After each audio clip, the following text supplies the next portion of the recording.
Now, from CBS News Miami, this is Facing South Florida with Jim DeFede. Welcome to Facing South Florida. I'm Jim DeFede. The deluge of rain South Florida experienced this week was stunning. Knee-deep water, stranded cars, flooded homes and businesses. It was a reminder that Mother Nature is formidable, and while the politics of climate change denial continue to baffle me, the impacts are real and need to be addressed. The hardest hit area was the coastal stretch from northeast Miami-Dade up through Fort Lauderdale. Now, during a break in the storm, I spoke to the state senator for that area, Pizzo, who's the Democratic leader next year in the Florida Senate. Jim, Tuesday through Wednesday, pockets of the 20 cities that I represent, from Sunny Isles Beach all the way up to the Broward County and Palm Beach County line, saw anywhere from 5 to 13 inches of rain. We're at a break point right now, and we expect another rain band to come through with anywhere from 5 to 10 inches in some spots. Last April, as you know, we had tremendous flooding when the storm would just sort of sit over our district, in and around the airport especially. And this time we're seeing really bad pockets. Hallandale Beach, Hollywood still incredibly flooded, and Aventura really got it hit hard yesterday. Were there any lessons to be learned from the response to this week's storm? Last April, when we had the storms, I was in Tallahassee and I was slated to come back home, picked up the phone and started calling a few city managers and mayors and other elected officials just to see how they were faring with the weather. And 6.5 hours later, with the incoming Senate President, Ben Albritton, in my office, he stayed with me the whole time. We were coordinating with FHP to tow and remove cars, with Department of Emergency Management, Kevin Guthrie, to get fulfillment services for pumps and pump trucks and all that. And it really sort of demonstrated that we were not prepared. And Director Guthrie was very honest. He said, Senator Pizzo, I'm concerned if even a Cat 1 hits your district. We convened all of our cities, about 24 total actually attended, and Miami-Dade and Broward County last September. Director Guthrie laid out really the whole protocol and procedure. You start with incident responses from police and fire. They report to the cities. The city managers then input their needs and requests and demands to the county. The county then, if they can't fulfill those, then requests help from the state. And then this week, we saw where some cities followed instruction and protocol and procedure excellently. Some did not. And so there's a lot of work to be done. There's two parts, Jim. There's the physical infrastructure and dilapidated parts of it, low-lying areas, not set for this stuff. I don't think these storms are so anomalous as you sort of suggested anymore. And then there's the actual procedure and paperwork that has to be done and put in place. Yesterday, there was a lot of scrambling going on. So you're saying that some of the cities didn't actually get the needs that they had fulfilled as quickly and as dutifully as they would have needed. There was a disconnect in communication either between the cities and the county or between the county and the state. So I was on a Brightline train back from Orlando yesterday. We got stuck for an hour on the track in between the airport and Aventura, where I spoke to Director Guthrie, Monica Sapero from Broward County. She's like, we're at a level 3. She's like, I'm ready, I'm available. Clay Pacheco, my staff person, is now calling out to cities because we haven't heard a lot of requests from some. The disconnect seemed to be with how those requests were actually being inputted to some extent, especially in some really hard hit areas. And then there was just a scrambling for emergency services. I think it's about protocol and procedure. Broward County was ready. I spoke to Mayor Cava last night on the 4-hour trip to go 5 miles from the Aventura Brightline back to my home. And I said, check in with Director Guthrie and just make sure we're on the same page. Miami-Dade County, as you know, is huge. So while we have cars submerged in Sunny Isles, we're very far from Brickell. We're very far from Westchester and Medley and Miami Beach. And we can tighten up the whole communication system. But do you think that there is not as much of a priority placed in the northeast parts of the county, Miami-Dade County I'm talking about, Aventura, Sunny Isles, as there is in worrying and developing resources for Brickell and Miami Beach? I think whatever process and procedure is in place, I think we need to take a look at. I'm not saying it's by design. I'm not saying it's intentional.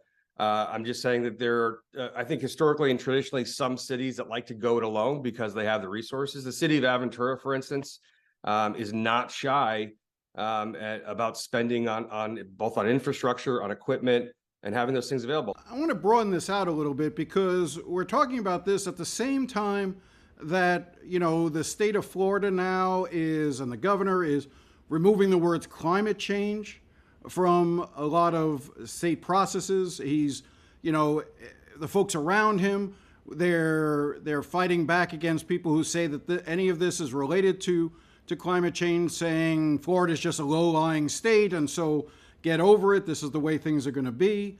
And at the same time, the governor has also in recent months been touting the amount of money that he spent on infrastructure improvements. In an April press release, he talked about the infrastructure improvements through the Resilient Florida Grant Program that he says has funded $1.8 billion in infrastructure improvements designed to prevent flooding across the state, 320 some odd projects, 320 some odd grants. Do you give the governor credit on those programs, or is enough being done, or is he prematurely declaring victory as terms of dealing with the issues of resiliency? I do, and I have. A few years ago, I sort of joked about it online, but the governor's office cut and vetoed about $7 or $8 million in funding for water projects. We call water projects, whether it's stormwater, whether it's septic to sewer conversion. Those are water projects, drainage, other issues, pump stations. He cut $7-8 million out of my budget, and people were upset. And then he came and made announcements in my district awarding $66.5 million for those same projects and even giving more money. So I even joked, listen, I don't have pride of authorship, but it's the partisan political piecemeal nature of it, of we'll get to it when we get to it. Jim, a healthy share of my district are of all political persuasion. Many of my city mayors and elected officials are Republicans, some are Democrats. This week when he signs the budget and he cuts critical infrastructure dollars out of anticipated funding for some of these projects all the way up the coast of my district, it's got to be rather disheartening. So I'm okay with whatever the rules are going to be, whatever the parameters are going to be, but let's sit to them. The late Senator Gwen Margolis, I remember her telling me that in better times, when people were more collegial in the legislature and with the executive branch, every senator was allotted about $20 million for their district, right? And they basically, they were charged by their constituents and elected to that position based on, hopefully, on their priorities and their values. And they were able to allocate and designate where those dollars should go. I don't know what happened to that. I've remarked over the last year or so, especially to the incoming president, we should probably return to that. Because if we were allotted an equal amount of dollars, then we would be able to triage and apply those dollars.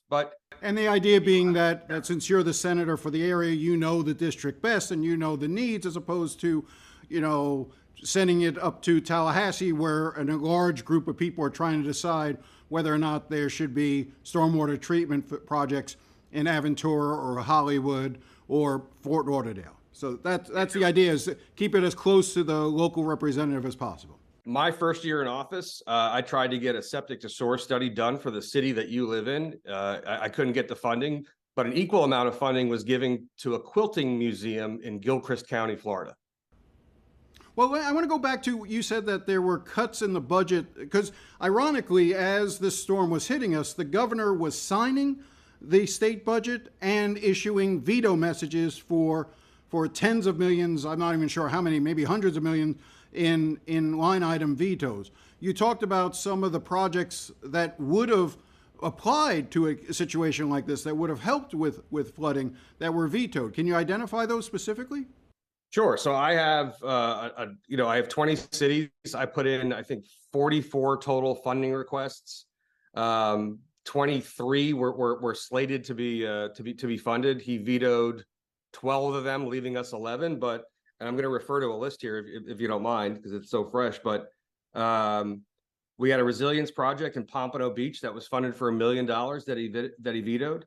We had a hardening mitigation improvement, even for the police facility, which is obviously important during emergency times in Pembroke Park, vetoed $562,000. We had a city of Hollywood. They needed a backup generator. You saw the flooding that was in Hollywood. We got $400,000 for them. That was vetoed. The city of Hallandale Beach hit the hardest yesterday, I would say. You saw on pictures and video for a street expansion and waste access project of $920,000. And a road safety improvements as well in Fort Lauderdale that was vetoed for about $240,000. So again, the argument's going to be, we're doing a lot, we're throwing a lot of money, but when you take, a $1.2 billion, 320 projects that you mentioned earlier here, and you divide that by 411 municipalities and 67 counties, I want to go back to if it's not polarized, if it doesn't have to be partisan, but let's just use data. Let's use math. Okay. We are meant to triage where we're doing undergrounding and hardening of overhead lines, for instance, which are pervasive throughout my district still. But we can't get a published list of which cities are on that list, until they get to them, even though your viewers, my constituents, are paying that into their FPL rate.